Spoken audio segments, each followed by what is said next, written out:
Las mujeres y los niños caminaron hacia las murallas romanas y nadie los dejó pasar. Eran los mandubios, la tribu cuya fortaleza en la cima de la colina se había convertido en el trozo de tierra más disputado del mundo antiguo. 80.000 guerreros galos estaban atrapados detrás de ellos. 100.000 más se acercaban desde el otro lado. Y entre esas dos fuerzas, en una franja de tierra de nadie apenas lo suficientemente ancha para morir, la población civil de Alesia esperaba a que alguien los salvara. Nadie lo hizo. He aquí lo que hace que ese momento sea históricamente extraño. El hombre que les negó la entrada escribió sobre ello él mismo. Julio César, en sus propias memorias militares, registró que apostó guardias a lo largo de la muralla con órdenes de no permitir que un solo civil atravesara sus líneas. No ocultó este detalle.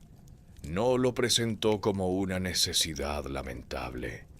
Lo documentó con la misma prosa mesurada que utilizó para describir las medidas de los fosos y las especificaciones de la madera, y luego pasó al siguiente problema táctico.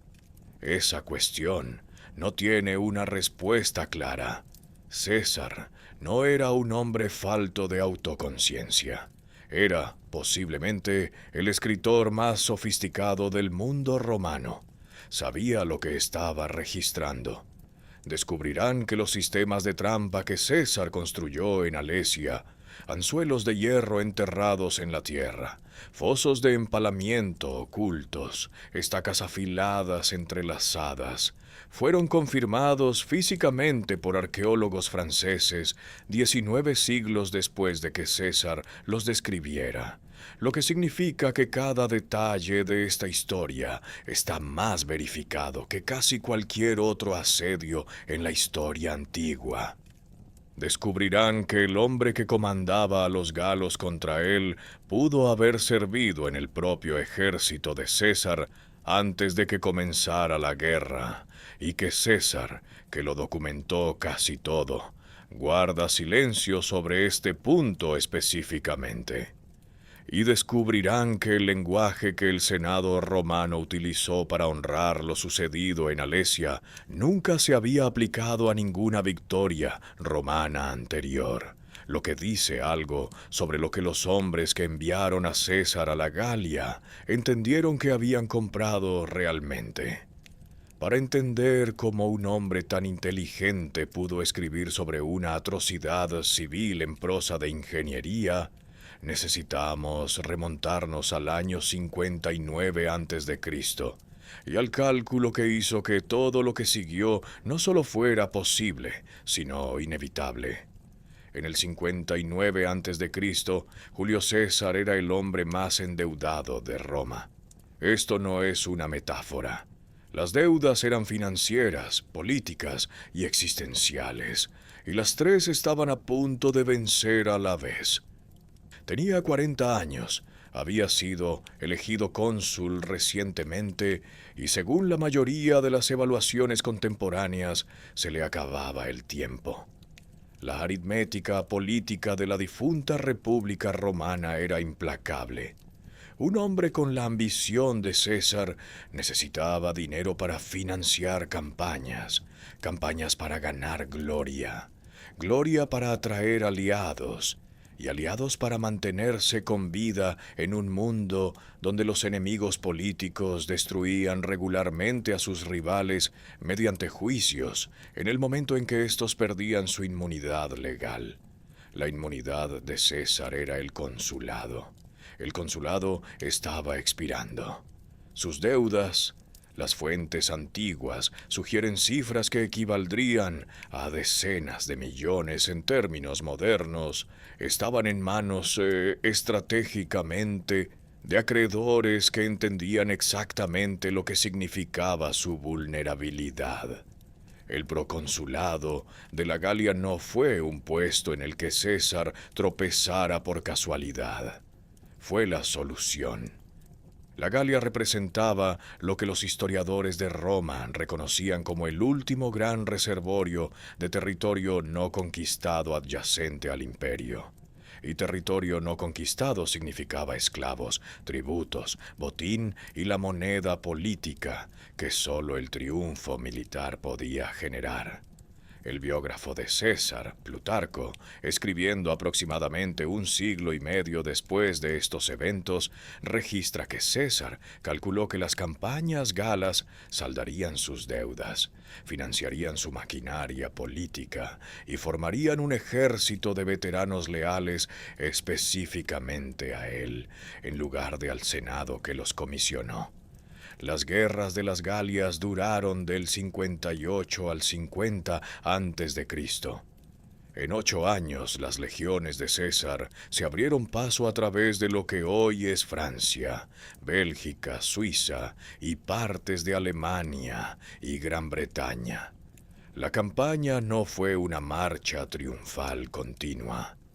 César perdió batallas, cometió errores de cálculo y gestionó los reveses con la misma autodocumentación detallada que aplicó a sus éxitos, lo que forma parte de lo que hace de los Commentari de Bello Gallico una de las fuentes primarias más útiles y peligrosas de la historia antigua.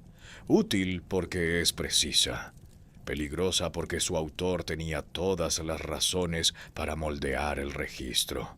Lo que el registro muestra, independientemente del moldeado del autor, es una reducción sistemática del poder de las tribus galas independientes a lo largo de casi una década.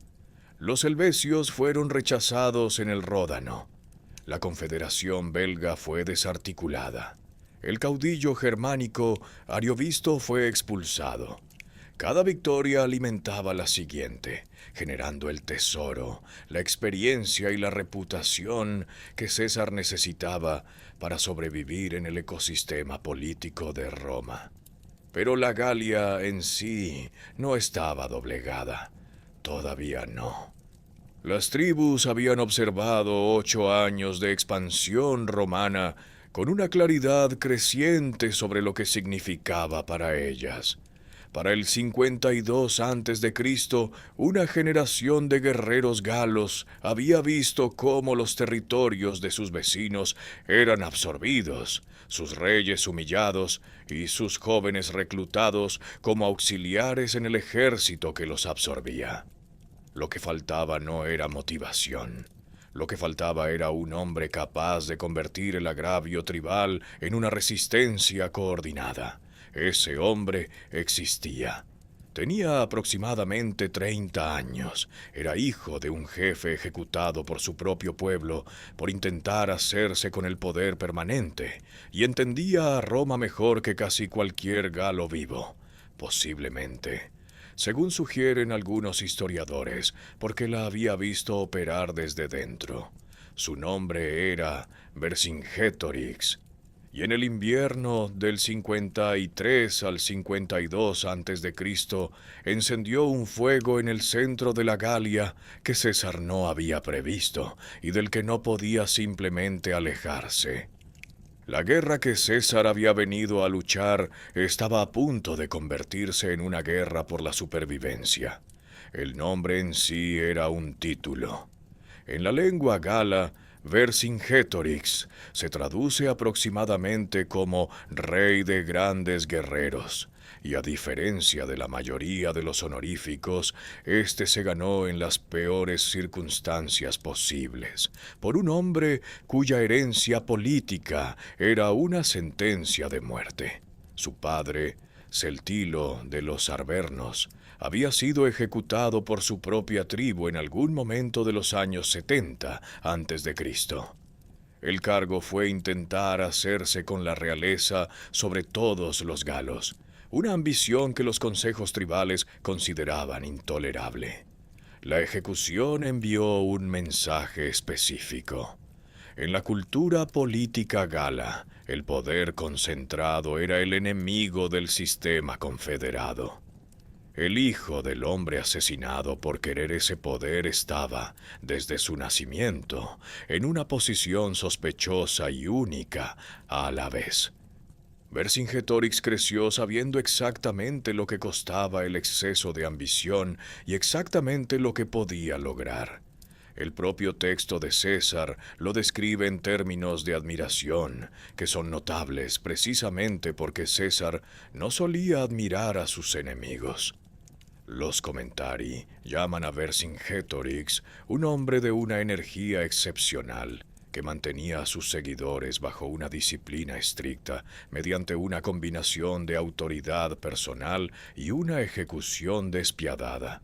César documenta que Vercingetorix ordenó cortar las orejas a los desertores y sacarles los ojos como ejemplo para los demás.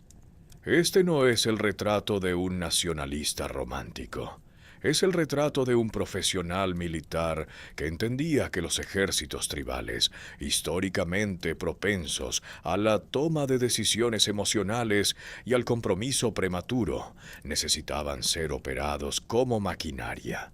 Su doctrina estratégica tenía un único principio organizador: negar a Roma la capacidad de alimentarse. Las legiones romanas requerían enormes cantidades de grano para sostener una campaña de campo. El territorio galo suministraba ese grano mediante la compra o la incautación a las comunidades locales. La respuesta de Vercingetorix fue la política de tierra quemada: quemar los graneros, destruir las aldeas, obligar a los romanos a operar al final de una línea de suministro imposiblemente extendida a través de territorio hostil en invierno. No era la estrategia que prefería una cultura guerrera. Requería que los jefes galos quemaran las casas de su propia gente. Varios se negaron. La mayoría acabó cumpliendo, porque Vercingetorix fue convincente sobre la alternativa. Algunos historiadores modernos, el más notable Giuseppe Cecchini, han propuesto que Vercingetorix pudo haber servido como auxiliar en las propias campañas de César antes de la revuelta, que los dos hombres pudieron haberse conocido directamente. Esta teoría se basa en pruebas circunstanciales: la evidente familiaridad de Vercingetorix con los métodos tácticos romanos y ciertas ambigüedades en el texto de César que podrían sugerir un conocimiento previo.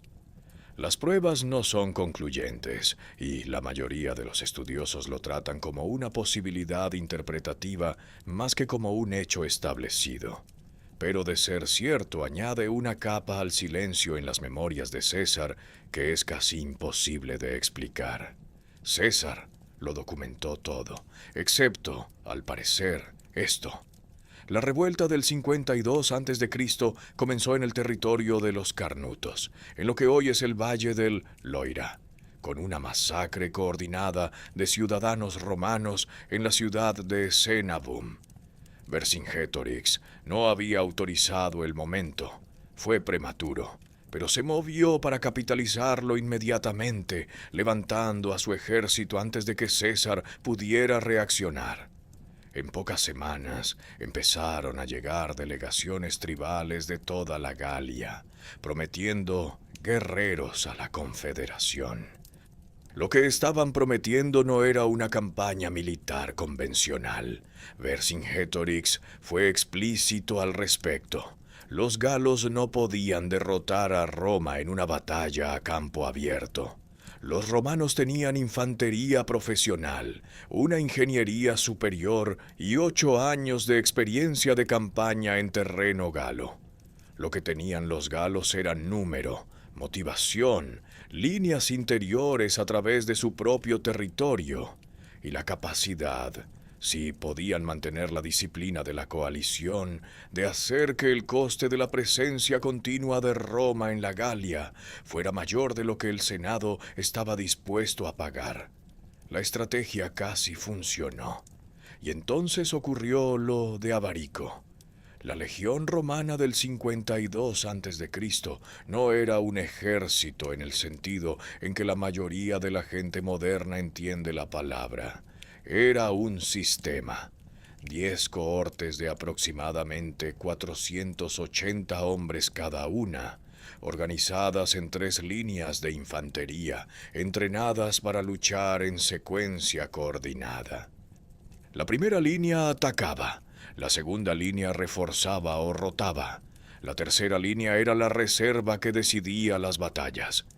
Cada legionario llevaba 2 jabalinas pesadas diseñadas específicamente para doblarse al impactar, haciendo que los escudos enemigos fueran imposibles de devolver. Cada legionario estaba entrenado para cerrar distancias inmediatamente después de la descarga de jabalinas, utilizando una espada corta de estocada, el gladius, en el tumulto de cuerpos donde las armas más largas eran inútiles. Todo el sistema estaba optimizado para una cosa: violencia controlada a corta distancia, sostenida durante más tiempo del que cualquier oponente pudiera igualar. La maquinaria logística que había detrás era igualmente sofisticada. Los ejércitos romanos construían campamentos fortificados todas las noches, independientemente de si esperaban luchar. Llevaban sus propias herramientas de ingeniería. Podían construir obras de asedio, puentes y fortificaciones de campo con la misma competencia profesional que su infantería mostraba en la batalla. Historiadores militares, desde Adrian Goldsworthy hasta Kate Gilliver, han enfatizado que lo que hacía a las legiones de Roma genuinamente excepcionales no era la calidad marcial individual. Muchos de sus oponentes eran físicamente formidables, sino la profundidad organizativa. El ejército romano podía absorber castigo y seguir operando. Podía perder una batalla y no perder una campaña. Tenía una memoria institucional que las fuerzas tribales simplemente no podían igualar. Frente a esto, Vercingetorix comandaba guerreros organizados en líneas tribales, luchando con una combinación de infantería pesada, escaramuzadores ligeros y una caballería que era genuinamente excelente. La caballería gala, de hecho, se contaba entre las mejores del mundo antiguo, móvil, agresiva y experta. El problema era estructural. Las confederaciones tribales tomaban las decisiones de mando por consejo. Los jefes individuales conservaban la autoridad sobre sus propios contingentes. Coordinar ataques simultáneos a través de múltiples ejes requería un nivel de mando centralizado, para el cual el sistema galo no estaba construido. Vercingetorix entendía esta asimetría con precisión. Toda su arquitectura estratégica estaba diseñada para evitar poner a los guerreros tribales en situaciones donde la disciplina organizativa romana los destruiría. No luches contra la legión. Mátala de hambre. Atácala por sorpresa. Desgástala. Oblígala a operar al final de una línea de suministro que se alarga cada semana, en un territorio que se vuelve más hostil cada mes, hasta que el coste político en Roma sea mayor que el coste militar de la retirada. Las fuerzas que César llevó a la Galia en el 58 a.C. sumaban unas 6 legiones, entre 25.000 y 30.000 hombres. Para el 52 a.C., con la rebelión extendiéndose, operaba con 10 u 11 legiones, suplementadas por caballería auxiliar reclutada de tribus germánicas al este del Rin. Esa caballería germánica, reclutada específicamente porque la caballería gala había estado acosando y desbaratando las operaciones romanas, resultaría decisiva de una manera que nadie previó del todo. He aquí la paradoja matemática que define toda la campaña. Vercingétorix tenía más guerreros que César soldados. Tenía una caballería que César no podía igualar en terreno abierto. Tenía líneas interiores, conocimiento local y la motivación de hombres que luchaban por su propia tierra. Lo que no podía replicar era lo que finalmente más importaba: la capacidad de 50.000 soldados, entrenados para cavar 35 kilómetros de fortificaciones en 6 semanas, mantenerlas simultáneamente contra dos fuerzas atacantes y no romperse. Esa capacidad no tenía que ver con la valentía. Ambos bandos la tenían de sobra.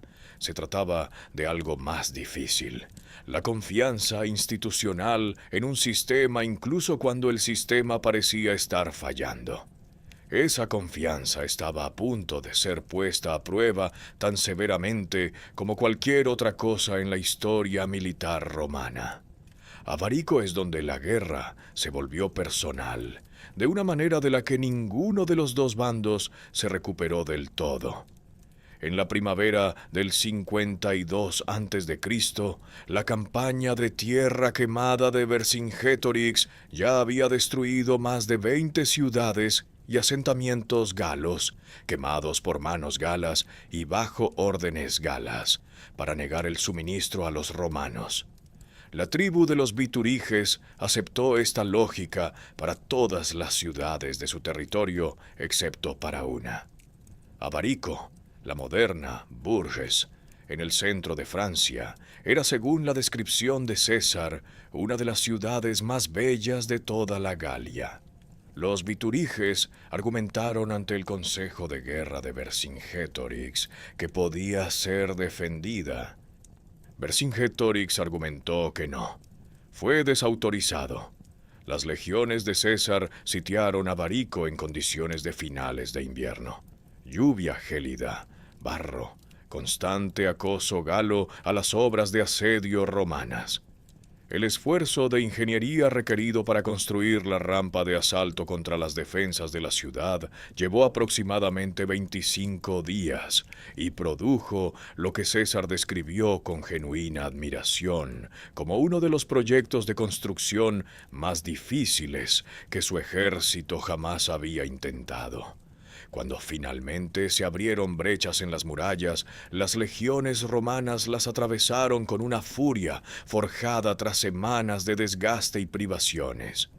El relato de César registra: el resto estaba muerto antes de que la matanza se detuviera. César presenta esto como las consecuencias de la resistencia de la guarnición, pero no afirma haber ordenado que se detuviera. Él estaba allí. Lo describe como el trabajo de hombres que habían sido llevados más allá del punto en el que las órdenes tienen tracción. Gergovia, 2 meses después, fue la imagen especular.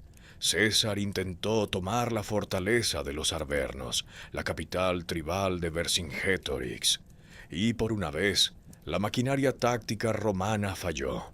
Sus legiones se sobreextendieron durante un asalto. Los defensores galos contraatacaron desde el terreno más elevado, y César se vio obligado a retirarse tras haber perdido 700 soldados y 46 centuriones. 46 centuriones. Estos eran los oficiales de carrera experimentados que mantenían unidas a las unidades romanas bajo presión, y César documentó sus nombres en los despachos al Senado. Gergovia fue la única derrota personal de César en un campo de batalla en toda la guerra de las Galias. La onda expansiva psicológica de esa derrota fue inmediata y devastadora. Los eduos, los aliados galos más antiguos y fiables de Roma, hombres de cuya cooperación César había dependido durante 8 años para la logística y la mano de obra auxiliar, desertaron a la confederación de Vercingétorix a las pocas semanas de Gergovia.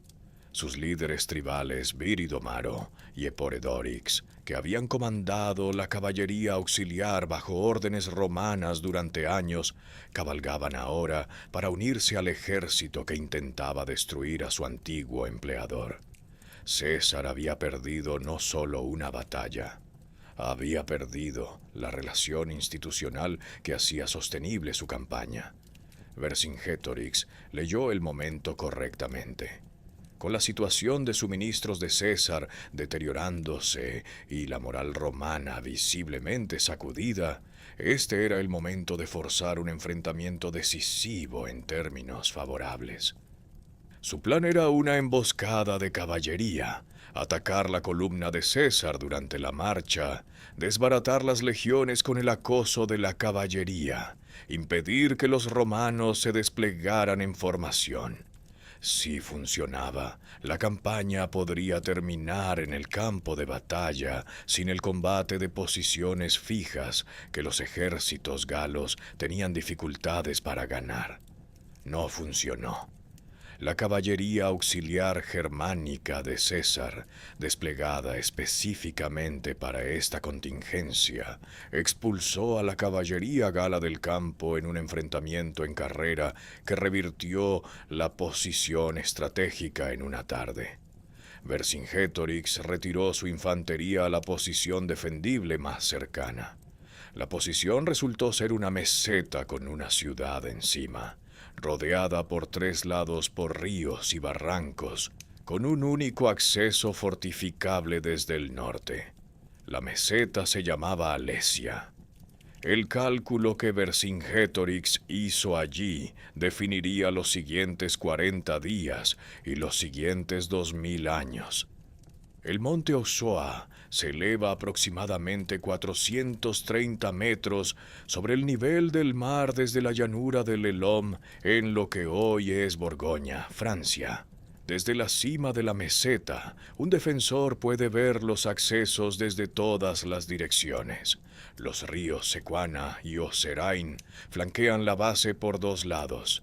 La ladera occidental es lo suficientemente empinada como para que un asalto sea suicida. El acceso norte, el único comparativamente plano, atraviesa una loma que puede ser cubierta por fuego desde las murallas. Vercingetorix lo eligió deliberadamente. Tenía 80.000 guerreros, una caballería gala que aún no había sido destruida, y un plan que dependía de 2 fuerzas convergiendo simultáneamente sobre el mismo objetivo. Los guerreros en Alesia mantendrían a César en su sitio. Una fuerza de socorro, reunida de cada tribu restante en la Confederación, llegaría en 30 días, antes de que el suministro de grano de la guarnición se agotara, y golpearía a los romanos por la espalda. Los sitiadores se convertirían en sitiados. César, atrapado entre 2 ejércitos galos sin margen de maniobra, tendría que luchar o retirarse. Era el plan correcto. Era, en términos militares, exactamente la respuesta correcta a la situación, y tenía una debilidad que Vercingetorix no podía prever del todo. César reconoció la trampa de inmediato. Escribió más tarde que entendió, al ver la posición, que tenía 2 opciones: retirarse y ceder la ventaja estratégica, o hacer algo que nunca se había hecho en el mundo antiguo a esa escala. Eligió lo que nunca se había hecho. La lección de Abarico vivía en esta decisión. Aquel desastre había ocurrido porque los guerreros galos lucharon con el corazón cuando deberían haberlo hecho con la geometría. Vercingetorix les había advertido. Ahora, con los romanos construyendo muros alrededor de su posición, se veía obligado a jugarlo todo a una sola apuesta estratégica: que la fuerza de socorro llegaría antes de que se acabara la comida, y que llegaría con la fuerza coordinada suficiente para romper cualquier cosa que César construyera.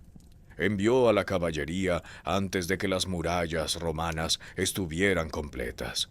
Cada jinete galo salió a través de los huecos inacabados en las líneas de César con una única instrucción: vuelvan a sus tribus, informen de lo que está ocurriendo en Alesia y regresen en 30 días con cada guerrero que la Galia pueda poner en el campo. La caballería lo logró. La infantería los vio marcharse desde la meseta. Entonces las murallas se cerraron. La circunvalación romana, el anillo interior frente a Alesia, recorría 11 millas romanas alrededor de la base de la colina, una distancia de unos 17 kilómetros. Detrás de ella, César construyó un segundo anillo, la contravalación, mirando hacia afuera. 14 millas romanas de fortificación diseñadas para contener cualquier cosa que viniera del exterior. Entre los anillos, su ejército vivía, trabajaba y esperaba. El circuito total era de aproximadamente 35 kilómetros de trabajos defensivos continuos, construidos en cuestión de semanas, que encerraban a unos 50.000 soldados romanos y sus auxiliares aliados. César escribió sobre la construcción con la misma satisfacción metódica que aportaba a todos los problemas de ingeniería. Las futuras generaciones de historiadores militares escribirían sobre ello en un registro totalmente diferente. El duque de Wellington estudió estas fortificaciones. Napoleón Bonaparte las estudió. Ambos entendieron lo que representaba Alesia, no solo una batalla, sino una prueba de concepto, que un ejército, adecuadamente organizado y suficientemente disciplinado, podía mantener una posición interior contra fuerzas que atacaban desde 2 direcciones simultáneamente, siempre que la posición misma estuviera lo suficientemente bien construida. La pregunta era si estaba lo suficientemente bien construida. Esa respuesta tardaría 198 años en confirmarse, y no vendría de un historiador romano, sino de un emperador francés con una agenda nacionalista y presupuesto para la arqueología. De 1891 a 1897, un equipo de arqueólogos franceses y alemanes dirigidos por Michel Redé y Siegmar von Schnurbein llevó a cabo la excavación más exhaustiva de un campo de batalla antiguo en la historia de Europa. Sus hallazgos, publicados en 2001, confirmaron algo notable. La ingeniería que César describió en sus propias memorias no era autopromoción romana, era exacta. Los restos físicos de las fortificaciones de Alesia, fosos, cimientos de murallas, emplazamientos de torres, depósitos de armas, coincidían con la descripción de César con una precisión que sorprendió incluso a los investigadores que esperaban encontrar una corroboración sustancial. Las trincheras estaban donde él dijo que estaban. El espacio entre los reductos coincidía con sus números.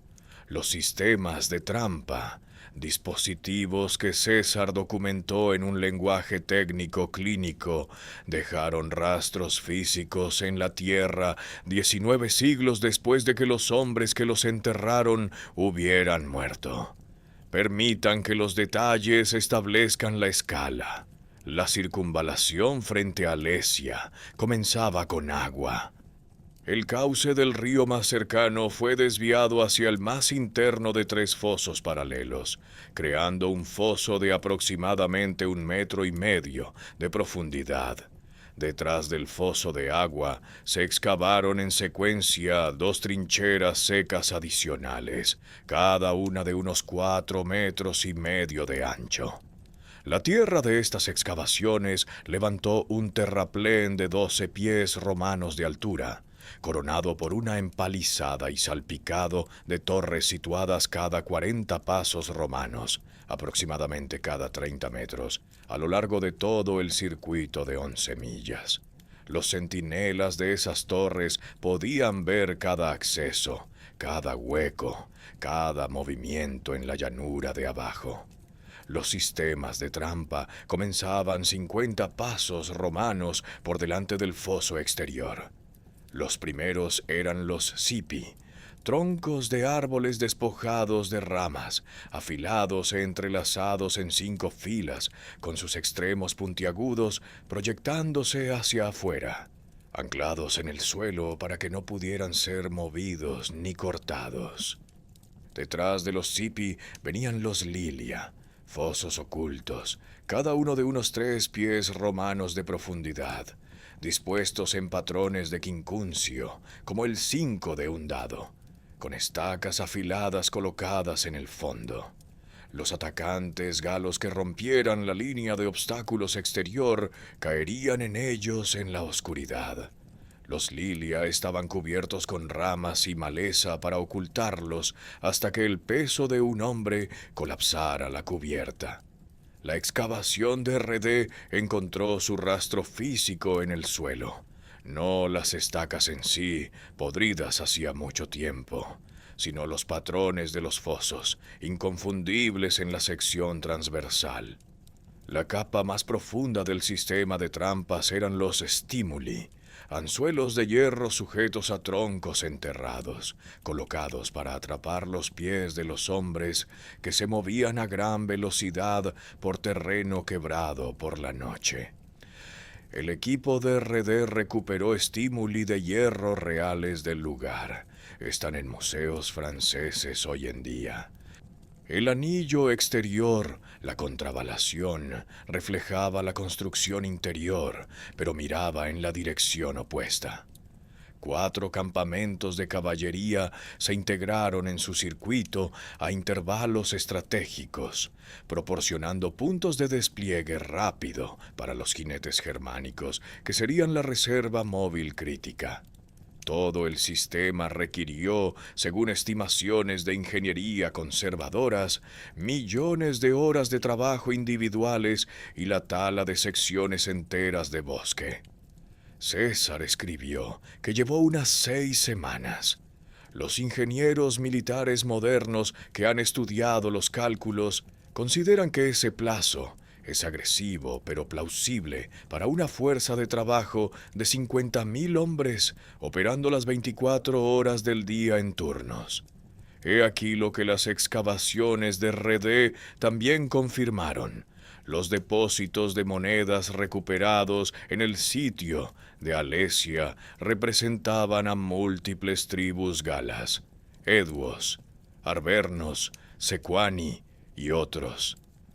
Pruebas físicas en metal de que la confederación tribal que César describió asediando sus muros exteriores era real, que guerreros de toda la Galia se habían reunido realmente en la llanura del Eslom, que esto no era solo la historia de un comandante sobre su propio logro. César había construido una jaula para 80.000 personas. Luego se sentó dentro de ella y esperó a que el resto de la Galia viniera a demostrar que la jaula era lo suficientemente fuerte. El grano se agotó más rápido de lo que Vercingétorix había calculado. La circunvalación de César se había completado lo suficientemente rápido como para atrapar no solo a la guarnición, sino a la población civil de Alesia. Los mandubios, la tribu cuya ciudad era esta, cuya meseta era esta, cuyos campos y almacenes estaban ahora dentro de unos muros romanos en los que no habían pedido ser encarcelados. 80.000 guerreros y un número desconocido de civiles consumían ahora el mismo suministro finito de grano, y la aritmética era brutal. Vercingétorix convocó un consejo de guerra. El relato de César sobre lo que se dijo en ese consejo es uno de los pasajes más notables de todos los comentarii, no porque César afirme haber estado allí, sino porque claramente recibió relatos detallados de los procedimientos después, probablemente de prisioneros galos o desertores, Si su relato es totalmente exacto, ligeramente embellecido o moldeado estratégicamente para su audiencia romana, es una cuestión que los estudiosos han debatido seriamente desde al menos el estudio de 2006 de Andrew Rigsby sobre los métodos retóricos de César. Lo que César registra es esto. El Consejo debatió tres opciones: rendirse, romper las líneas romanas y dispersarse por el campo, o esperar a la fuerza de socorro. Un jefe llamado Critognato, descrito como un hombre de noble cuna y gran autoridad entre los arvernos, propuso una cuarta opción. César conserva su discurso en discurso indirecto, una elección rara para un escritor que normalmente resume en lugar de citar, y describe el discurso como de una crueldad singular, a la vez que lo considera lo suficientemente importante como para registrarlo extensamente. El argumento de Critognato era este: la fuerza de socorro vendría. La cuestión era si la guarnición estaría viva cuando llegara. Para asegurar que lo estuvieran, Critognato propuso que la guarnición comenzara a consumir los cuerpos de los que ya estaban muriendo de hambre, los ancianos, los enfermos, los demasiado débiles para luchar, en lugar de dejar que esas calorías se desperdiciaran en tumbas. El Consejo rechazó la propuesta. César es explícito en este punto. El canibalismo no se adoptó como política. Pero el discurso de Critognato se conservó, ya sea porque fue genuinamente lo suficientemente impactante como para ser memorable, o porque César reconoció su valor retórico para una audiencia romana que necesitaba entender por qué se había librado esta guerra. Una civilización que producía este argumento, sugiere el subtexto, requería contención.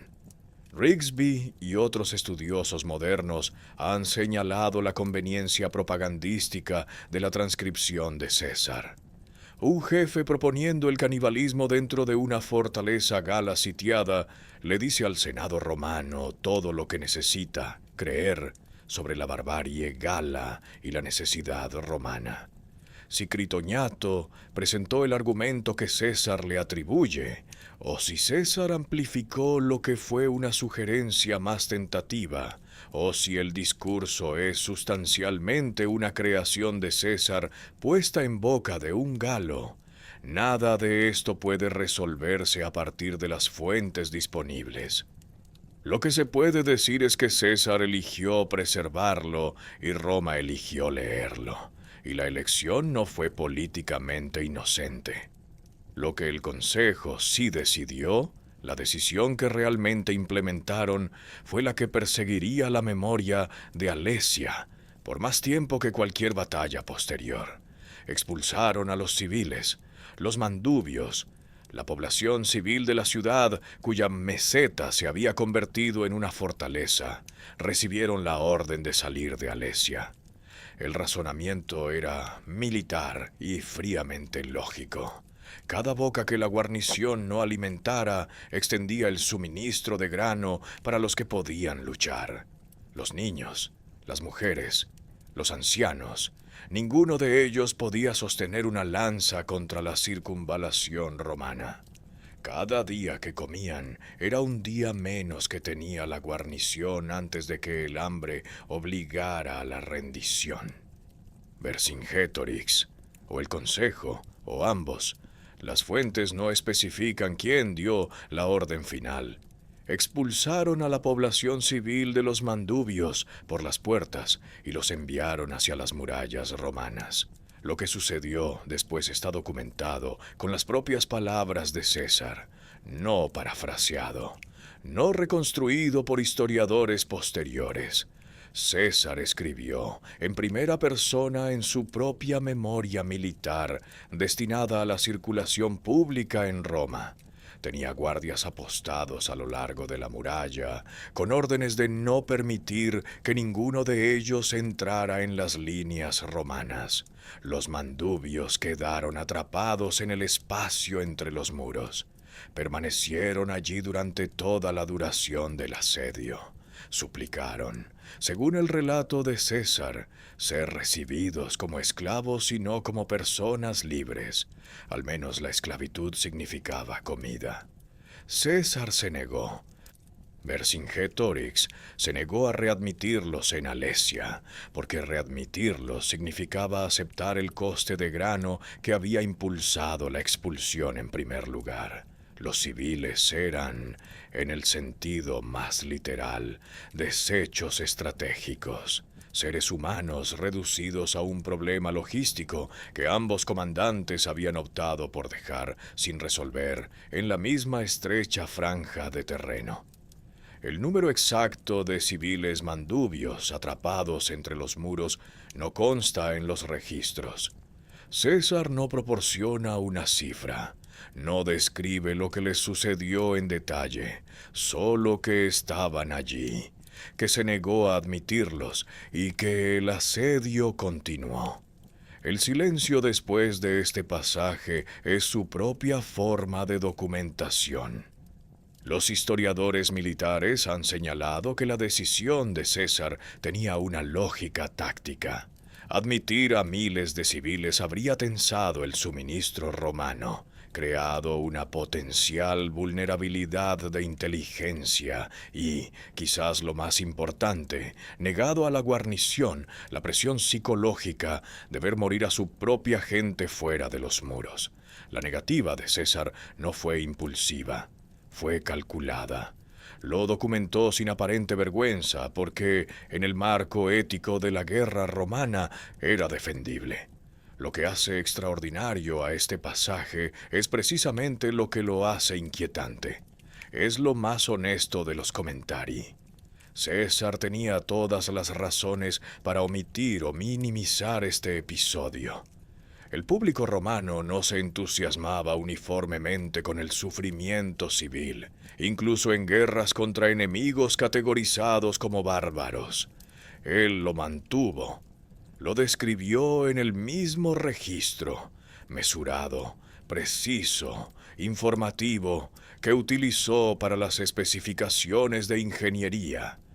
La atrocidad y las medidas de las trincheras son, en la prosa de César, el mismo tipo de hecho. Hay una versión de esta historia donde el desapego clínico de César es una máscara sobre la culpa o la incomodidad, donde el estilo de la prosa protege al escritor de lo que está describiendo. Hay otra versión donde el estilo de la prosa es el registro más exacto posible de cómo una mente particular procesa el sufrimiento humano como una variable en un cálculo mayor. Las fuentes no resuelven esto, solo preservan las palabras. Este es el hombre que se puso su capa roja en el momento de crisis de la batalla. Este es el hombre que admiró a Vercingetorix. Este es el hombre que, según su propio relato, dejó morir a mujeres y niños entre sus muros porque el cálculo táctico lo requería. La fuerza de socorro estaba llegando. Lo que fuera que estuviera a punto de sucederle a los mandubios entre esos muros iba a ocurrir con el trasfondo del mayor enfrentamiento militar en la historia de la Galia. En algún momento de finales de septiembre del 52 a.C., los centinelas en la meseta de Alesia vieron algo que habría cambiado la calidad del aire en esa colina. Un vasto campamento que cubría varios kilómetros cuadrados se extendía por la llanura del Sloms hacia el noroeste. César, que estimó la fuerza de socorro en 250.000 guerreros, una cifra que la mayoría de los historiadores modernos consideran significativamente inflada, situando estimaciones más creíbles entre 100.000 y 150.000. Registró que la llanura era demasiado pequeña para contenerlos. incluso descontando el incentivo obvio de César para maximizar sus números, la evidencia física respalda un ejército de un tamaño extraordinario. Los depósitos de monedas que el equipo de Rede recuperó cerca de las posiciones del campamento de Socorro representaban a tribus galas de todo el territorio: Eduos, Arvernos, Sequani, Senones, Bituriges, Belóvacos y más. Una confederación reunida bajo una presión existencial genuina. Los 4 hombres que comandaban esta fuerza representan, en sí mismos, una historia comprimida de cómo la presencia romana en la Galia había fracturado completamente las alineaciones políticas existentes. Comio de los Atrébates había sido en su día el propio agente diplomático de César en Britania, el hombre que César había enviado por delante durante sus expediciones británicas para preparar el camino, y que había sido encarcelado brevemente por los británicos antes de la llegada de César. Ahora comandaba un ejército contra el hombre que lo había nombrado. Vercasibelauno era el primo de Vercingétorix, un arverno que luchaba en los términos más personales posibles por la supervivencia de su tribu. Y Viridomaró y Eporedorix, los 2 comandantes edúos, cuyos nombres habían aparecido en los despachos de César durante años como valiosos líderes de caballería auxiliar, dirigían ahora a los enemigos de su antiguo empleador desde el terreno elevado del campamento de Socorro. Los antiguos aliados de César, hombres que habían cabalgado con águilas romanas, estaban ahora al otro lado de la llanura, frente a esas mismas águilas. La estructura de mando conjunta que surgió de los 4 comandantes fue la mayor fuerza del ejército de Socorro y su debilidad más seria. Reunir a 100.000 guerreros de una docena de tribus requería negociación política, no solo organización militar. La toma de decisiones se movía a través del consenso del Consejo.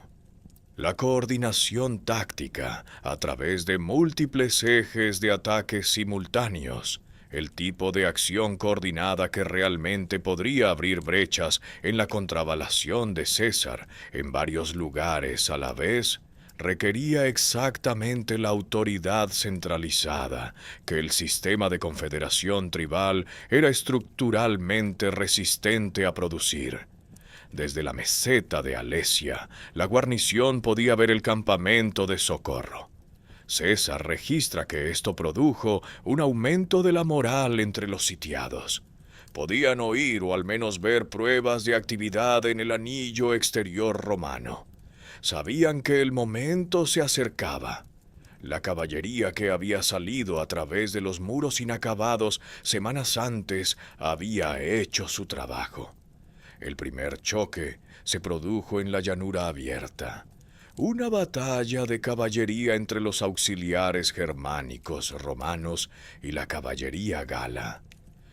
César describe esto como un combate genuino, librado durante toda una tarde con el resultado en duda durante horas, antes de que la cohesión de la caballería germánica y los despliegues tácticos de César dieran la ventaja a Roma. La caballería gala se retiró al campamento de Socorro. La infantería de ambos bandos observaba. Esa noche, los comandantes de la fuerza de Socorro tomaron una decisión que reflejaba tanto la urgencia de la situación como los límites de su capacidad de coordinación. Atacarían los muros exteriores de noche. El asalto nocturno a la contravalación de César fue precedido, según el relato de César, por varias horas de preparación de la fuerza de Socorro, llenando sus cubiertas de escudos con fajinas, haces de palos destinados a salvar los fosos romanos, y reuniendo escaleras y garfios de abordaje. Este era un trabajo profesional, el tipo de preparación que indicaba a comandantes que entendían lo que estaban atacando y habían pensado cuidadosamente cómo hacerlo. Entonces, a medianoche, las murallas exteriores de la posición romana estallaron con el sonido de cuernos, antorchas y un ataque simultáneo en un amplio frente. La lógica táctica era sólida. Un asalto nocturno a través de un perímetro amplio obliga al defensor a dividir la atención y las reservas, impide una respuesta concentrada y explota la oscuridad como un igualador parcial entre fuerzas organizadas y menos organizadas. La fuerza de socorro gala tenía números lo suficientemente grandes como para mantener la presión en múltiples puntos simultáneamente. Dentro de Alesia, la guarnición respondió a la señal lanzando su propio asalto a la circunvalación interior. Las dos fuerzas coordinaron su presión en una pinza a la que los romanos tuvieron que responder desde el interior de un anillo. César escribe que el enfrentamiento fue violento y prolongado. Los romanos utilizaron hondas, artillería y las ventajas físicas de sus fortificaciones preparadas, terreno más elevado, posiciones cubiertas, campos de tiro despejados, para mantener el perímetro durante la noche. Las fajinas de la fuerza de socorro salvaron parcialmente los fosos exteriores en varios sectores, pero no crearon brechas en el terraplén principal. El asalto de la guarnición al anillo interior fue rechazado en múltiples puntos. El amanecer puso fin a la acción de la primera noche sin una brecha decisiva. Ambas fuerzas atacantes se retiraron para reagruparse. El segundo enfrentamiento importante comenzó mientras aún había luz. Esta vez los comandantes de la fuerza de socorro apuntaron a un sector específico en lugar de atacar en un frente amplio. Un cambio que indicaba o bien un aprendizaje del asalto nocturno o bien inteligencia sobre las disposiciones romanas. El ataque golpeó un tramo de la contravalación donde el terreno proporcionaba un acceso que enmascaraba parcialmente el asalto del fuego de proyectiles romano. El relato de César sobre esta acción nombra específicamente a un oficial romano, Marco Antonio, el futuro triunviro, que entonces servía como oficial superior bajo el mando de César. César escribe que cuando el sector amenazado por este segundo asalto pareció estar en peligro de ser superado, envió a Antonio con un destacamento de refuerzos y que la llegada de Antonio estabilizó la defensa. Este es el mismo Marco Antonio que, 12 años más tarde, se pararía sobre el cuerpo de César en el foro y pronunciaría la oración fúnebre que inició una guerra civil. En Alesia tenía 29 años y defendía una muralla. El segundo asalto también fue rechazado. La fuerza de socorro se retiró de nuevo. 2 ataques, 2 fracasos. Pero los comandantes en la llanura habían identificado algo durante esos enfrentamientos, que la oscuridad y la presión de frente amplio de la primera noche habían oscurecido. Había una debilidad en el anillo exterior romano. Estaba en el noroeste, donde el terreno obligaba a una desviación en la línea de la contravalación. Un sector donde la cresta disponible no permitía el sistema completo de doble foso, donde el terraplén era comparativamente menos robusto y donde los accesos desde el norte creaban una avenida natural de asalto. Habían guardado este descubrimiento. Iban a usarlo por la mañana con 60.000 hombres. El tercer día fue la crisis. Vercasibelauno, el primo de Vercingetorix, dirigió a 60.000 guerreros seleccionados entre los mejores combatientes de la fuerza de socorro hacia el sector noroeste en las primeras horas de la mañana. La selección de este comandante para este asalto fue deliberada. Vercasibelauno era arverno, Luchaba por la misma tribu que el hombre dentro de los muros, y su contingente habría entendido exactamente lo que estaba en juego. César registra la cifra de 60.000 específicamente, no una estimación redonda, sino un número que sugiere una asignación de fuerzas deliberada. Los comandantes de socorro habían optado por concentrar sus mejores tropas en el sector con más probabilidades de romperse simultáneamente, y esta coordinación es lo que hizo que el tercer día fuera genuinamente peligroso, de una manera que los dos primeros no lo habían sido. Vercingetorix lanzó un asalto total desde el interior de Alesia sobre la circunvalación interior. Ambas fuerzas atacantes se movieron al mismo tiempo. Los romanos, dentro de su anillo de muros, tenían ahora enemigos a sus espaldas y enemigos al frente, presionando simultáneamente, sin una dirección segura hacia la que mirar. El sector noroeste de la contravalación comenzó a fallar. El relato de César es específico sobre lo que ocurrió allí.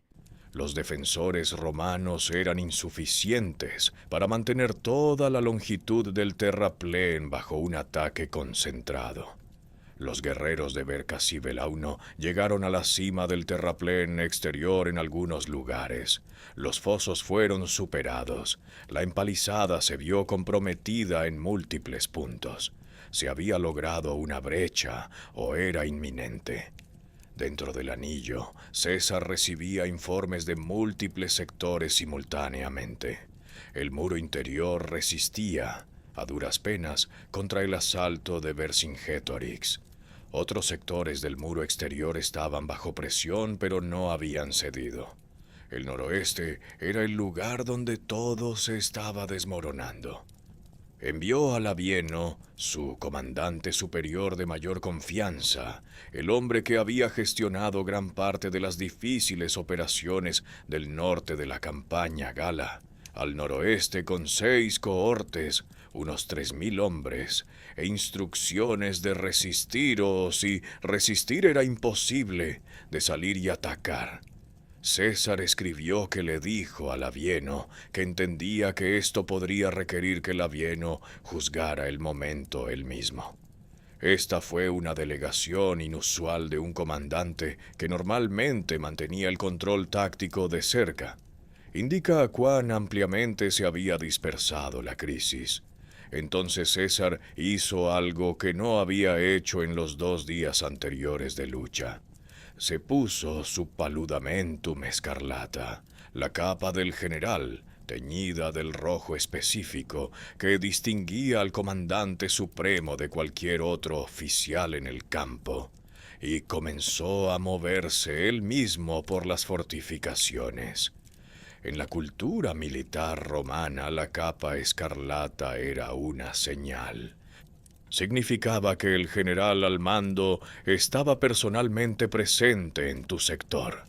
Significaba que la situación era lo suficientemente grave como para que el hombre con la autoridad última estuviera de pie a tu lado. También significaba algo más inmediato.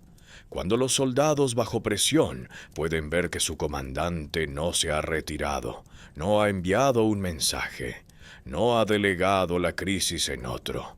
Cuando pueden ver la capa roja moviéndose hacia el sonido de los peores combates, cambia lo que están dispuestos a hacer a continuación.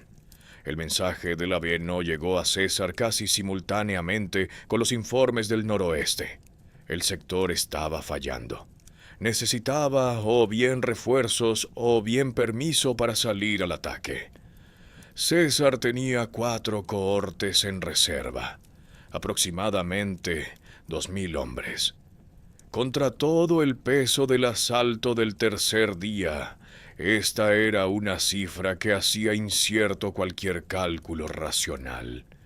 Los tomó, cabalgó con ellos a lo largo de la circunferencia de la contravalación, visible para toda la línea de combate con su capa escarlata. Y luego, En lugar de simplemente reforzar el sector noroeste desde atrás, tomó la decisión que cada historiador militar que ha estudiado Alesia identifica como el punto de inflexión de la batalla. Envió esas 4 cohortes y la caballería auxiliar germánica no hacia la brecha, sino alrededor de ella, alrededor del exterior de la posición romana, moviéndose hacia el norte para golpear a los 60.000 de Vercasibelauno por la retaguardia. El razonamiento era el mismo que había gobernado toda la construcción del sistema de doble muro. La defensa de una posición rodeada requiere no solo mantener una línea, sino colapsar la psicología del atacante. Los refuerzos romanos que llegaran a la brecha habrían prolongado la contienda en ese punto. La caballería romana apareciendo de repente detrás de la fuerza atacante, desde una dirección en la que no tenía motivos para esperar un ataque, haría algo más inmediato y más decisivo. Lo que realmente ocurrió en el sector noroeste en las horas siguientes está documentado por César en términos de resultado más que de detalles en tiempo real. La caballería germánica golpeó a la fuerza de socorro gala por la retaguardia. El asalto de Vercasibelauno, que había estado presionando hacia adelante contra el muro exterior, se encontró simultáneamente presionado por detrás por una caballería que no vio venir, y contenido por delante por una infantería romana que no se había roto. La cohesión que había llevado a 60.000 hombres a la cima de un terraplén romano se desintegró. Vercasibelauno fue capturado vivo. César registra esto específicamente. Fue capturado por soldados romanos, no muerto en la huida. Su captura fue significativa porque vivo, un primo de Vercingetorix, era un activo político y simbólico. Muerto era simplemente una baja más. Los soldados romanos que lo tomaron se lo llevaron a César. Los estandartes galos, los emblemas tribales que tenían el mismo peso institucional en la cultura gala que las águilas de las legiones en la cultura romana, fueron capturados en gran número mientras la fuerza de socorro se rompía y huía. César registra la captura de estandartes de múltiples contingentes tribales. El significado no era meramente simbólico. La pérdida de los estandartes tribales representaba el colapso de la identidad de la unidad, lo que decía a un grupo de guerreros que todavía eran un ejército en lugar de una multitud de hombres individuales decidiendo independientemente si correr. Labieno había mantenido el noroeste. El muro interior había resistido el asalto de Vercingetorix. El anillo exterior, maltrecho y parcialmente roto, permanecía funcionalmente intacto. Y la fuerza de socorro, los 100.000 o más guerreros que habían marchado desde toda la Galia para destruir los muros de Roma y liberar a Vercingetorix, estaba huyendo.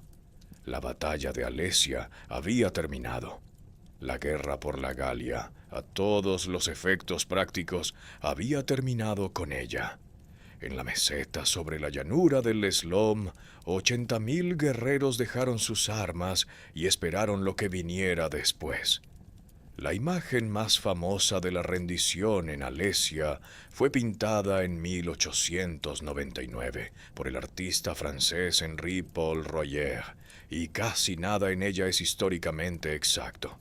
Royer muestra a Vercingetorix a caballo, totalmente armado con una elaborada gala, arrojando dramáticamente sus armas a los pies de César en un gran gesto teatral ante una línea de legionarios romanos con armaduras completas de la época imperial. Es una pintura magnífica. Los historiadores señalan que la armadura representada no se usó hasta al menos un siglo después de Alesia. El dramático gesto a caballo procede de la biografía de César escrita por Plutarco, aproximadamente 150 años después del suceso. Y el propio César, la fuente primaria, el hombre que estuvo allí realmente, no lo describe de esa manera en absoluto. El relato de César sobre la rendición es breve y notablemente clínico. Escribe que Vercingétorix convocó un consejo de los líderes tribales que quedaban en Alesia. Les dijo que había emprendido la guerra no por beneficio personal, sino por la libertad de la Galia, y que, puesto que la fortuna se había vuelto contra ellos, se ofrecía a ellos para que hicieran lo que consideraran oportuno, ya fuera enviarlo a César como gesto de paz o matarlo ellos mismos. El consejo envió mensajeros a César. César hizo que sus tropas se pusieran en armas frente a las fortificaciones del campamento. Vercingétorix salió. Se sentó frente a César, fue puesto bajo custodia. Ese es el relato del hombre que estuvo presente, escrito a los pocos meses del suceso, sin gestos dramáticos, sin lanzamientos de armas teatrales. Una transacción breve y clínica entre dos comandantes militares que habían pasado 3 meses intentando destruirse mutuamente, llevada a cabo con la brevedad formal y procedimental que César aplicaba a todo lo que finalmente había terminado. La versión embellecida de Plutarco, el teatro a caballo, las armas arrojadas a los pies de César, es una narración mejor, no es una historia mejor. La distinción importa porque la imagen icónica de la derrota gala, que saturó la memoria nacional francesa durante siglos, se construyó sobre el drama de Plutarco, no sobre el registro de César. Las consecuencias prácticas de la rendición fueron inmediatas y documentadas. Los legionarios de César recibieron un prisionero cada uno, guerreros galos distribuidos como esclavos por cada soldado. El total exacto no consta en los registros, pero con unos 50.000 legionarios y 80.000 prisioneros, la aritmética sugiere que decenas de 1.000 personas entraron en la esclavitud romana en una sola tarde. Algunos líderes tribales, incluido Comio, que había escapado durante la huida de la fuerza de socorro, fueron explícitamente perdonados como un cálculo político. La mayoría no lo fue. La respuesta del Senado romano a la noticia llegó en forma de una declaración formal de acción de gracias pública, la supplicatio. César recibió una supplicatio de 20 días por la victoria en Alesia. Esta fue la más larga jamás concedida por un solo logro militar romano hasta ese momento de la historia. El Senado llevaba siglos concediendo tales acciones de gracias por las victorias romanas. Nunca habían concedido una tan larga. Lo que sea que entendieran sobre lo que se había logrado en Alesia, lo consideraron digno de 20 días de reconocimiento formal. Vercingétorix fue llevado a Roma. No murió allí inmediatamente. El Tullianum sigue ahí. Se encuentra bajo la iglesia de San Giuseppe dei Falegnami, al pie del Monte Capitolino, a un corto paseo del Foro Romano. Los turistas pasan por allí a diario, de camino a ruinas más fotogénicas. El edificio de arriba tiene una placa que afirma que allí fue donde estuvo encarcelado el apóstol Pedro. La cámara que hay debajo de la placa se accede a través de un agujero en el techo, la única entrada original, y tiene unos 4 metros de ancho y unos 2 metros de alto, excavada en la roca viva de la colina, sin fuente de luz natural y sin más ventilación que la que entra por esa única abertura superior. Aquí es donde Vercingétorix vivió durante 6 años.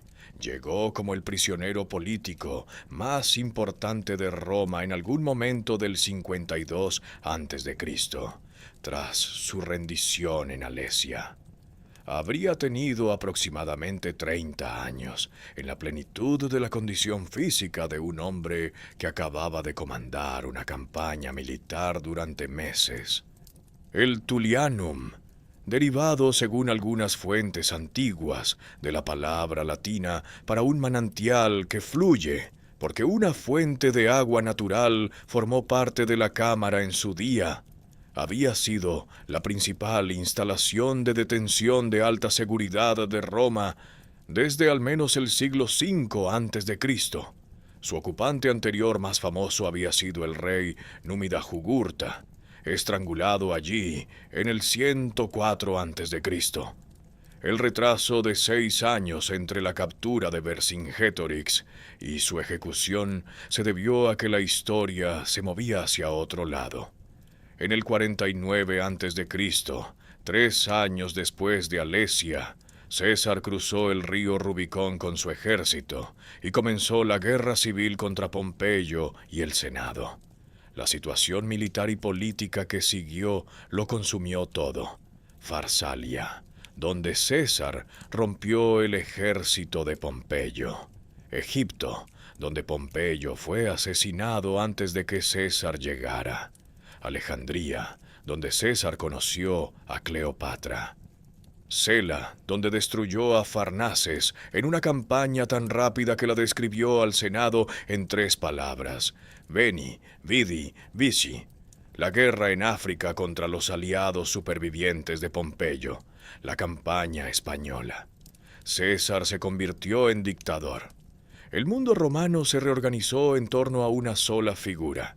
Pasaron 6 años. En el Tullianum, el rey de la Galia esperaba. En el 46 a.C., César celebró 4 triunfos simultáneos sobre la Galia, Egipto, el Ponto y África, en una secuencia de celebraciones que Roma nunca había visto antes en alcance o ambición. Fue en relación con el triunfo galo, cuando Vercingétorix fue finalmente sacado. El método de su muerte es objeto de disputa. El historiador Casio Dion, que escribió a principios del siglo III después de Cristo, afirma que Vercingétorix fue estrangulado, el método tradicional romano para ejecutar a los reyes derrotados, utilizado con Jugurta en la misma cámara décadas antes. Una placa en el Tullianum moderno afirma que fue decapitado. Las 2 fuentes no pueden ser correctas ambas, y ningún relato contemporáneo resuelve la cuestión. Lo que es seguro es que fue asesinado públicamente como parte del triunfo de César, tras haber pasado aproximadamente 6 años en una cámara de piedra accesible únicamente a través de un agujero en el techo. César fue asesinado en los idus de marzo del 44 a.C., 2 años después del hombre que había capturado en Alesia. La llanura del Esloum, la mañana después de la huida de la fuerza de socorro, parecía lo que era: los restos de la última resistencia organizada de una civilización. El campamento galo abandonado cubría un área que los ingenieros de César, tras realizar mediciones posteriores, describieron como lo suficientemente sustancial como para requerir una limpieza sistemática. Los estandartes tribales, los símbolos físicos de la identidad colectiva de docenas de confederaciones galas, fueron recuperados y catalogados como trofeos militares capturados. Las armas, el equipo, los efectos personales y los suministros dejados por un ejército que se había disuelto en la huida representaron una bonanza logística. Hierro, bronce, caballos, grano y los objetos de valor personales que llevaban decenas de miles de hombres que habían venido a salvar a su pueblo y en su lugar corrieron. Dentro de Alesia, la distribución de prisioneros procedió de la manera que el texto de César documenta sin comentarios ni ceremonias. Un guerrero galo por legionario romano, una fórmula que traducía la victoria militar en beneficio económico personal para cada hombre que había mantenido una posición en Alesia durante 6 semanas. Con una fuerza romana de unos 50.000 soldados, la aritmética produjo cifras que los historiadores han calculado entre 30.000 y 80.000 personas, entrando en la esclavitud en cuestión de días, dependiendo de las estimaciones del tamaño de la guarnición en el momento de la rendición. Algunos grupos tribales recibieron un trato diferente por razones políticas. César escribe que devolvió a los prisioneros eduos y arvernos a sus tribus sin rescate. Un gesto calculado de reconciliación hacia las dos confederaciones galas más importantes, cuya cooperación en el acuerdo de posguerra sería necesaria para una administración romana estable.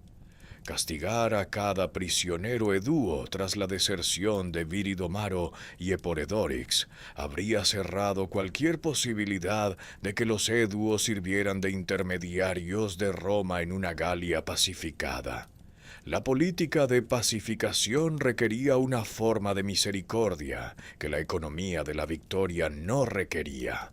Las guerras de las Galias no terminaron en Alesia. César continuó las operaciones durante otros 2 años, reduciendo focos aislados de resistencia por todo el territorio. El episodio documentado más brutal se produjo en Uxeloduno en el 51 a.C., donde una guarnición resistió incluso después de que la rebelión principal hubiera colapsado. Cuando Uxeloduno finalmente cayó, César ordenó cortar las manos de cada defensor superviviente. Eligió este castigo, escribió, como una lección visible para otras comunidades que todavía consideraban la resistencia. Una demostración lo suficientemente permanente como para comunicar sin necesidad de lenguaje. Los supervivientes fueron liberados vivos, identificablemente mutilados, en sus comunidades para entregar el mensaje. La respuesta del Senado, Alesia, fue la suplicatio de 20 días, la acción de gracias formal que reconocía, en el registro más oficial de que disponía el Estado romano, que algo sin precedentes había ocurrido. Cada triunfo militar romano anterior había recibido menos días de reconocimiento formal. El Senado no era dado a la hipérbole en estas declaraciones. La duración estaba calibrada a la magnitud del logro. 20 días significaban que los hombres que establecían la política de Roma entendían que lo que César había logrado en Alesia era categóricamente diferente de lo que los comandantes romanos lograban típicamente. Lo era.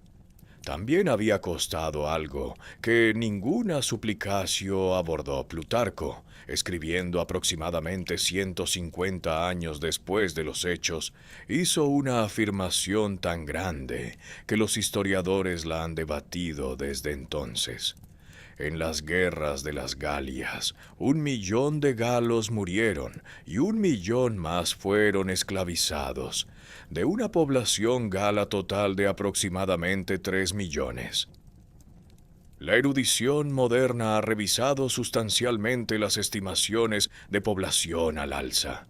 Los historiadores actuales sitúan generalmente la población gala anterior a la guerra entre 8 y 12 millones. Mientras tratan las cifras de bajas de Plutarco como órdenes de magnitud aproximados en lugar de recuentos precisos. Sin embargo, incluso con estas revisiones, el análisis proporcional sigue siendo inquietante. Un artículo académico publicado en la revista Athenaeum y citado en la historia del genocidio del mundo de Cambridge, plantea la cuestión directamente. Cuando se ajustan por la población total, las bajas de las campañas galas de César pueden superar las pérdidas proporcionales sufridas por las naciones más devastadas de la Segunda Guerra Mundial. Este no es un argumento marginal. La historia del genocidio del mundo de Cambridge, una referencia académica de primer orden publicada por la Cambridge University Press, incluye un capítulo que examina si las campañas galas de César constituyen genocidio según los marcos definitorios modernos. El debate se centra en parte en la intención. El propio texto de César, en el libro sexto, sección 34, expresa el deseo de destruir la estirpe y el nombre de la tribu de los Eburones como castigo por una emboscada militar. Se trata de una declaración explícita de intención eliminacionista aplicada a un pueblo específico. Se discute si esto se generaliza a toda la Galia. Que el lenguaje existe, en las propias palabras de César no se discute. La civilización que Vercingetorix murió defendiendo no sobrevivió en la forma en que él la defendía. La Galia tribal independiente dejó de existir como entidad política en una generación tras Alesia. Los jefes que cooperaron con Roma fueron absorbidos por una estructura administrativa provincial. El sistema confederado tribal, la lógica política que había ejecutado al padre de Vercingetorix por aspirar al poder permanente, fue sustituido por el gobierno romano. La lengua gala, emparentada con el galés y el irlandés y la familia lingüística celta más amplia, se contrajo de forma constante durante los siglos siguientes, bajo la presión de la dominación administrativa y comercial del latín. La ironía suprema, una que los historiadores han señalado y que se recuerda periódicamente a los franceses, es que la lengua que se habla en la Francia moderna y en gran parte de Europa occidental desciende del latín del ejército que destruyó la independencia gala. El francés es la lengua de César. Las redes de carreteras, los trazados de planificación urbana, los marcos legales, las unidades administrativas que acabarían convirtiéndose en los départements franceses. Todo ello procedía de la civilización que atravesó los muros de Alesia.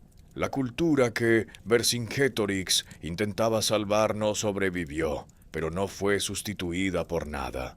Fue absorbida por algo más grande, y la absorción produjo, a lo largo de los siglos, la civilización que acabaría llamando héroe al hombre que la destruyó. Las campañas galas de César financiaron su guerra civil. El tesoro extraído de la Galia, esclavos, oro, tributos, financió las legiones que cruzaron el Rubicón en el 49 a.C., derrotaron a Pompeyo y, en última instancia, produjeron el sistema imperial romano que gobernó el mundo occidental durante 500 años. Alesia no fue solo una batalla, fue la base económica de todo lo que siguió. En 1861, Napoleón III, sobrino de Napoleón Bonaparte, entonces emperador de Francia, financió una excavación de una colina en Borgoña. Quería confirmar lo que la mayoría de los estudiosos ya sospechaban, que la colina, llamada Mont-Auxois, cerca de la ciudad de Alise-Saint-Reine, era el sitio de Alesia. Había habido una ubicación rival, un lugar llamado Alais, en la región del Franco Condado apoyado por una minoría de historiadores. Las excavaciones de Napoleón III encontraron equipo militar romano, armas galas, terraplenes defensivos y pruebas corroboradoras suficientes para zanjar la cuestión a la mayoría de los efectos. Entonces encargó una estatua, erigida en 1865 en el punto más alto del monte Auxois. La figura de bronce de Vercingetorix se eleva a más de 7 metros sobre su pedestal. Se le representa como un guerrero noble y melancólico, bigote largo, capa fluida, espada bajada mirando hacia el horizonte con la expresión de un hombre que sabe cómo termina esto. El escultor fue Aimé Millet. El rostro fue modelado por petición específica de Napoleón III para parecerse a Julio César. Al hombre que derrotó a Vercingétorix se le dio el rostro de Vercingétorix en el monumento.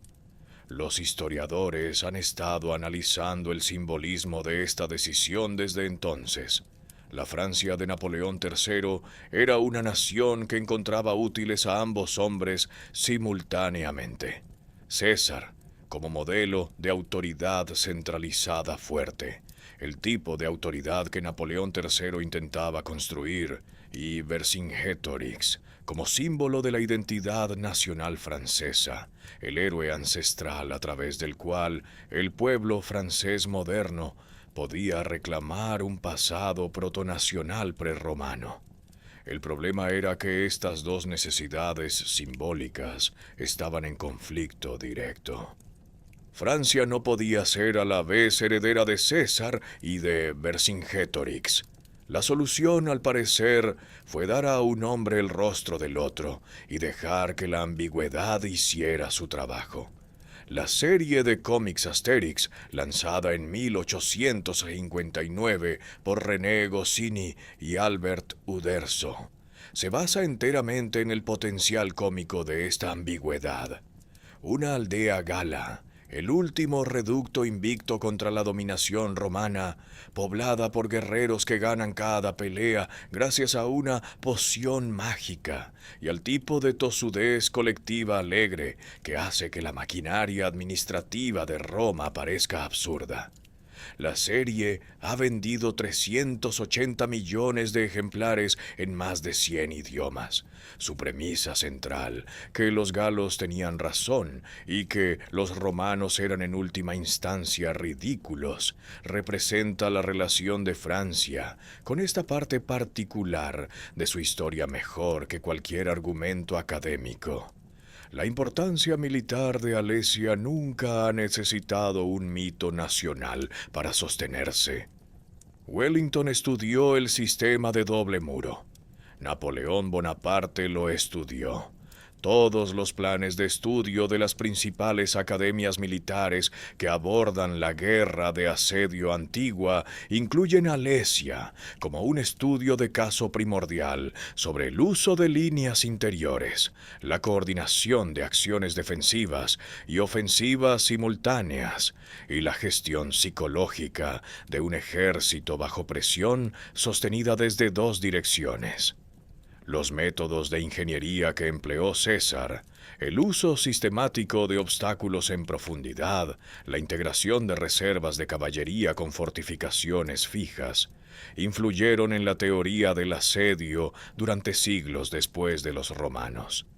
En la década de 1990, las excavaciones de Michel Redé confirmaron lo que César había afirmado.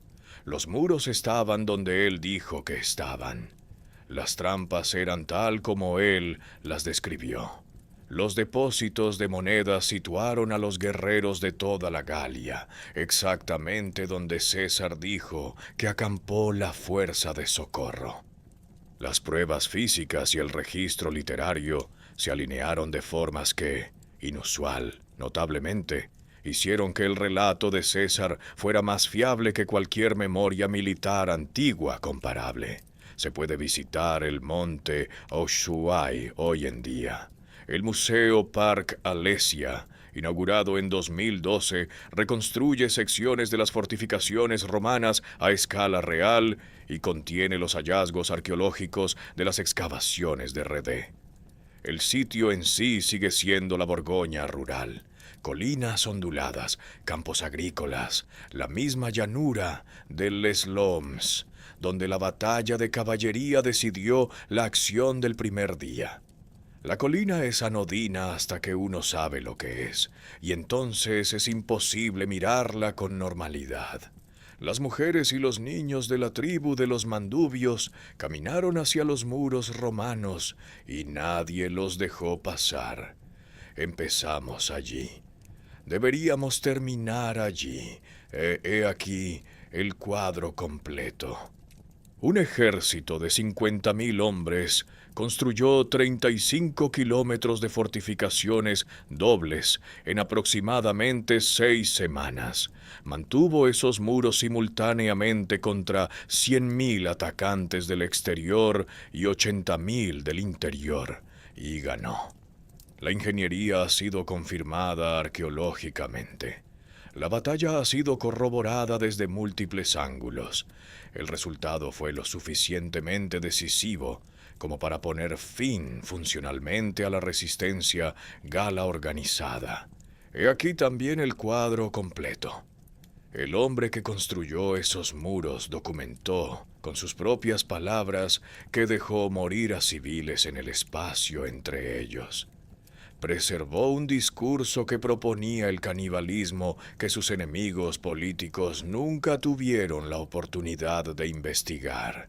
Distribuyó seres humanos a sus soldados como propiedad a razón de 1 por hombre. Más tarde hizo que se cortaran las manos a los prisioneros en Uxeloduno, para que los supervivientes pudieran caminar a casa como ejemplos permanentes. Y registró todo esto en un latín pulido, que fue lectura obligatoria en las escuelas romanas a la generación siguiente de su muerte. El logro y la atrocidad no fueron acontecimientos separados que casualmente ocurrieron en el mismo lugar. Fueron el mismo acontecimiento entendido desde ángulos diferentes. Los muros que eran lo suficientemente fuertes para mantener fuera a 100.000 galos también eran lo suficientemente fuertes para mantener dentro a los civiles mandubios. La ingeniería que hizo inexpugnable la posición romana hizo imposible la de ellos. El genio de César para la fortificación era inseparable de su genio para utilizar el terreno, incluido el terreno de la desesperación humana, como un recurso táctico. Los historiadores militares tienen razón al llamar a Alesia la mayor hazaña de la ingeniería romana jamás documentada en el mundo antiguo. Los historiadores del genocidio tienen razón al incluir las campañas galas de César en debates académicos serios sobre lo que significa esa palabra. Ambas cosas son ciertas simultáneamente. No es una contradicción que haya que resolver. Es la forma real de lo que sucedió. Vercingetorix pasó 6 años en una habitación de piedra esperando a que un imperio terminara sus otros asuntos. César fue asesinado por sus amigos 2 años después de la ejecución. La Galia se convirtió en Francia. Francia construyó una estatua con el rostro del conquistador sobre el conquistado. Seguimos, 2000 años después, intentando averiguar qué hacer con el hombre que anotó cada detalle de lo que hizo y lo llamó sin aparente ironía sus comentarios.